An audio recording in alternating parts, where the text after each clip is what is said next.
تو پھر ان لوگوں نے پوچھا کہ اچھا کتنے پیسے لے کے آتا، تو جو بھی بچاتے تھے 4-5 ٹکا، تو انہوں نے پھر کہا کہ ٹھیک ہے یہ 4-5 ٹکا ہم آپ کو دے دیں گے، آپ اپنے بچوں کو اسکول بھیجیں۔ تو یہ اس وقت کی حالت تھی 2007 وغیرہ میں۔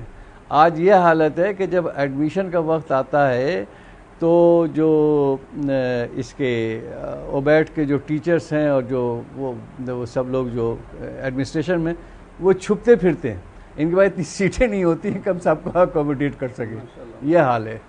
اور اس کے ایک اور آپ کو یہ بتاؤں گا کہ اس میں کہ ابھی ایچ ایس سی کا رزلٹ آیا کوئی 2-3 مہینہ پہلے، 124 بچے ہمارے پورے بنگلہ دیش میں پاس ہوئے، 124 میں سے 121 کا اے تھا، اے گریڈ، 124 میں سے 121 بچوں کا اے گریڈ تھا۔ تو آپ یہ سمجھ سکتے ہیں کہ ایجوکیشن کے اوپر ہم نے کتنا امفیسس دیا ہوا ہے۔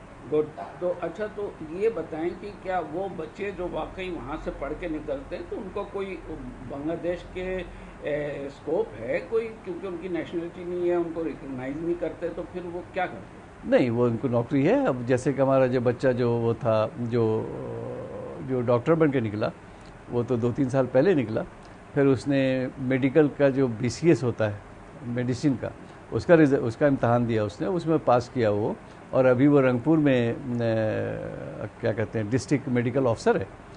تو ایسی بات نہیں، اس لیے کہ ان بچوں کو آپ ریکوگنائز، ان کی تعلیم، ان کا لہجہ، ان کی زبان تو سب بنگلہ ہو چکی ہے، کسی صورت سے آپ ان کو ڈفرینشیٹ کر ہی سکتے، وہ انہی کی سوسائٹی میں یہ مکس اپ ہوتے ہیں۔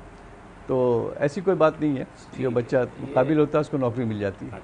اچھا یہ بتائیں آپ کہ جو اسٹینڈرڈ پاکستانیز ہیں، اب وہ ان کا کیا فیوچر ہے وہاں پر؟ وہاں کی گورنمنٹ کیا سوچ رہی ہے؟ ان کے لیے کیوں نہیں کچھ پروگریس ہو رہی ہے؟ نہیں، پاکستان گورنمنٹ تو کچھ نہیں کر رہی ہے، صحیح بات ہے۔ ان کے بارے میں گورنمنٹ کیا کر رہی ہے اس کے بارے میں تو ہم کچھ نہیں جانتے، اور ہم نہ جاننا چاہتے ہیں اس کے اوپر۔ ہمیں جو چیز نظر آتی ہے کہ ان کو وہیں رہنا ہے، اور اسی کے بیس کے اوپر ہم جو ہے وہ کوشش یہ کرتے ہیں کہ وہ اس معاشرے کے اندر زیادہ گھل مل جائیں اور زیادہ یہ ہو جائے، اس لیے کہ اور ہمیں ان کا فیوچر جو ہے وہ تعلیم کے ساتھ منسلک ہے ہماری نقطۂ نظر سے، تو وہ اسی میں رہیں تو وہ اس سے صحیح رہیں گے۔ باقی پولیٹیکلی میں اس پہ کمنٹ نہیں کرنا چاہتا۔ ٹھیک ہے، صحیح ہے، پولیٹیکل چلے آپ نہیں کر رہے، بالفرض اگر وہ اس طرح نہیں ہوتے، مطلب ان کو، جیسے ابھی لیٹسٹ میں نے ایک ویڈیو دیکھی ہے، اس ویڈیو میں جو انہوں نے دکھایا، اسی طرح کے ایک کمرے میں 2-2 4-4 فیملیز رہ رہی ہیں، باتھ روم کے لیے لائنیں لگی ہوتی ہیں، اسٹنکنگ ہے، وہ کبھی لیٹسٹ کل کی ویڈیو میرے پاس ایک آئی ہے۔ تو اس سچویشن سے پولیٹکس کے علاوہ ہیومینٹیرین پوائنٹ آف ویو سے، کیونکہ میں بھی ہیومینٹیرین پوائنٹ آف ویو پہ ہی تھوڑا کام کر رہا ہوں، اور اسٹینڈرڈ پاکستانی کے ساتھ کے لیے کچھ کر رہا ہوں، اور جو یہاں پر آ گئے ہیں ان کی بھی ویلفیئر کے لیے، ان کی CNIC کے لیے، اور کچھ چیزیں ہیں EPCF کا، تو یہ سب چیزیں چل رہی ہیں ساتھ ساتھ۔ تو ہم کیوں نہیں آ سکتے؟ آپ کے خیال میں کیا وجہ ہے کہ وہ نہیں آ سکتے؟ یا ان کو وہ جانا چاہیے تو ان کو وہ کیوں نہیں لیتے؟ کر لے، مکس کیوں نہیں کرتے؟ مکس تو ہو رہے ہیں، دیکھیں یہ فرق ہے، اگر آپ دیکھیں گے تو یہ فرق ہوگا کہ جو تعلیم حاصل کر لیتا ہے، جس کی نوکری اچھی ہو جاتی ہے، وہ پھر کیمپ سے باہر نکل آتا ہے، وہ کیمپ سے باہر نکل کر اپنا مکان کرائے پہ لیتا ہے، وہاں رہ رہا ہے۔ آپ ڈفرینشیٹ نہیں کر سکیں کہ وہ کون ہے۔ اچھا، مگر اس کو پھر مطلب معاشرہ قبول کرتا ہے؟ ہاں، اس میں وہاں معاشرہ قبول کرتا ہے بڑے آرام کے ساتھ، ایسی کوئی بات نہیں ہے وہاں پہ۔ اس لیے کہ وہ جو ہے نا ان کو آنے کا، اور یہ وہ ایک بہت لمبا پروسیس ہے، اور آپ کو بھی پتہ ہے کہ اس کے اندر بہت سارے یہ تھے، تو ہم اس میں پڑھنا ہی نہیں چاہتے۔ ہم نے کہا ہم اس میں پڑھنا ہی نہیں چاہتے، ہم یہ کہتے ہیں کہ بھائی آپ رہ رہے ہو یہاں پہ، آپ ایک اچھی زندگی گزارو، اور اس اچھی زندگی گزارنے کے لیے جو ہم پرووائڈ کر سکتے ہیں۔ کیمپ میں اس وقت رہ رہے ہیں، ان کی بہتری کے لیے کچھ ہو سکتا ہے؟ کیمپ میں رہنے والوں کے بہتری کے لیے تو اب تو سب لوگ بہت کافی سیٹ ہو گئے ہیں، لیکن یہ ہے کہ ان کی بہتری کے لیے یہی ہو سکتا ہے کہ آپ ان کو انفراسٹرکچر پہ تھوڑا سی کریں، لیکن مین چیز وہی ہے کہ ان کی تعلیم پہ توجہ دیں۔ صحیح بات، بالکل۔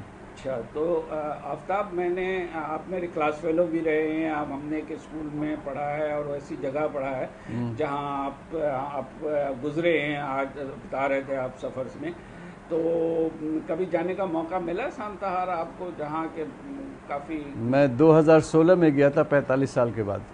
اچھا، 2016 میں 45 سال کے بعد، اور وہ اتفاق سے 16 دسمبر کا دن تھا. یہ تو بڑا، میں ایکچولی 45 ایئرس کے بعد 2016 میں پہلی دفعہ ڈھاکہ پہنچا تھا، اور اس کے دوسرے دن میں اکیلا نکل گیا تھا. بس سے میں نکلا، بس سے چلا. سب سے پہلے میں نوگاؤں پہنچا. نوگاؤں میں نے رات گزاری. صبح میں نے رکشہ لیا، سانتہار گیا، اور سانتہار میں گھومتا پھرتا رہا. لیکن 4 بجتے بجتے مجھ پر ایک عجیب سی وحشت طاری ہوئی. تو میں تو میں پھر وہاں سے مجھے اسکول کی طرف جانا تھا. اس دن میں نہیں گیا، میں واپس نوگاؤں آ گیا. پھر وہاں سے دوسرے دن میں راجشاہی چلا گیا. چلیں آفتاب، آپ نے بہت اچھی باتیں بتائیں. وقت کی کمی ہے اور آپ بھی ابھی سفر سے ہی آئے ہیں اور کے بھی ہیں، تو آخر میں کوئی پیغام دینا چاہیں گے آپ؟ کن کے لیے؟ ایک تو بنگلہ دیشی جو وہاں پہ کیمپ میں ہیں ان کے لیے بس میرا پیغام، تجھ سے بھائی مل کے آیا ہوں، ان سے سب بات کر کے آیا ہوں. سب کو یہی میں نے پیغام دیا کہ بس تعلیم کے اوپر توجہ دو. یہ ایک واحد راستہ ہے کہ جس سے باہر نکل سکتے ہو. صحیح ہے، ٹھیک ہے. بہت شکریہ آفتاب، اور انشاءاللہ پھر موقع ملے گا تو آپ سے میں ڈیٹیل بات بھی کروں گا انشاءاللہ. بہت بہت شکریہ. انشاءاللہ. حضرات، یہ تھا ایک انٹرویو آفتاب اقبال صاحب کا. میں ان کا شکر گزار ہوں، انہوں نے کافی ٹائم دیا، اور امید ہے کہ آپ کو ویڈیو پسند آئی ہوگی. اور اگر پسند آئی ہے تو آپ اس چینل کو سبسکرائب کریں اور دوستوں میں شیئر کریں، اور اسے زیادہ سے زیادہ لوگوں میں پھیلائیں تاکہ ان کو ان کا حال، تاکہ تمام لوگوں کو دنیا میں پتہ چلے اور ان کے حالات زار بہتر ہوں. بہت بہت شکریہ آپ کا، جزاک اللہ. ملتے ہیں اگلی ویڈیو میں.